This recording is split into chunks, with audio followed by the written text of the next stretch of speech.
kanan dhufee Hacaaluu Eewuti. Hacaaluu Taaddasaa kanan dhufee Giddarraati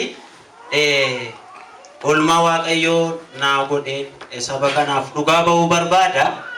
Kanarratti waggaa 2014 ji'a 8ffaa keessa Waaqayyoon as kanatti dhufnee waaqeffannaa turre haadhuma warraa kanaa wajjin jechuudha. Sanarratti kan Waaqayyo nu godhe bara 2014 na milkeessee lafa qonnaa sanarraati kuntaala 300 hanga 70 argadhe. Sabni Waaqayyo kan akkanaa galateeffatan bara.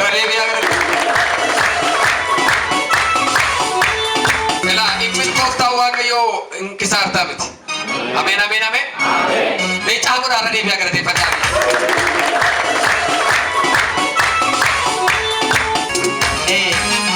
Kan Waaqayyo durseeni gaafa duraa immoo gaafa lafa kana dhufuutti kawanii dhugaadha jechuun Waaqayyoon dhoskuun hin danda'amu waan ta'eef kennaa asii waraqaa kennamu sana keessa birri 2 kaa'ee kenneeraani. Maaliif hin qabu sanan qaba waan hin ta'eef kenneen ture jechuudha.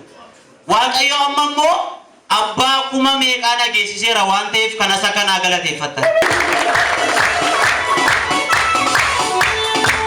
Sanarratti bishaan dibataa sun hojii akka inni baasu amantanii akkuma koo namni ittiin gargaaramtanillee gara asii dhuftanii dhugaa qabaatanii fi Waaqayyoonan isiniin gaafadha jechuudha.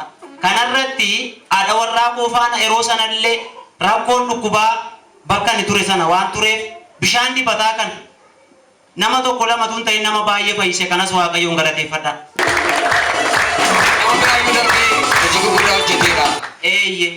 Kan singaramu na yaradani raji demu barbaanne biyya biraa deemna yookaan waama tokko nuun jedha garuu deemuu feena jedhan dura keessa bu'eera Waaqayyoon jedhe. Ameen. Baay'ee itti naasofne daqiiqaa tokko caalu dura keessa bu'eera hinnattu garuu hin milkooftu jedhe Waaqayyo ta'u. Ameen. Ameen ameen ameen.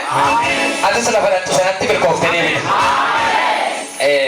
Inamananii fudhatanii deemanii yaa hojii murtaa'aa fudhatanii yeroo isaan dhufan ani baay'ee gammade. Sababii isa naannoo sanatti balaa gurguddaa ta'aa ture. Namoonni baay'een du'aa turani. Buqqaatonni hedduun turaniiru.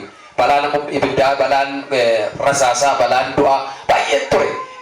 Garuu namoonni baay'een milkaa'insa dhabanii kaan isaanii qabeenyaan isaanii gubatee jireenyi isaanii haalli kamiyyuu isaan miidhee konkolaataan isaaniillee gubatee inni garuu isaan gidduutti milkaa'e.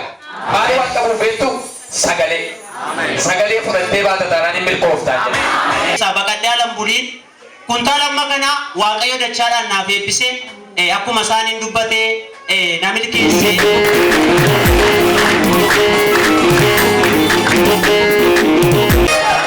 Nama baay'ee Yesuus Kiristoos itti ejjete barbara isaa baneefete boojuu ammaa rakkisame.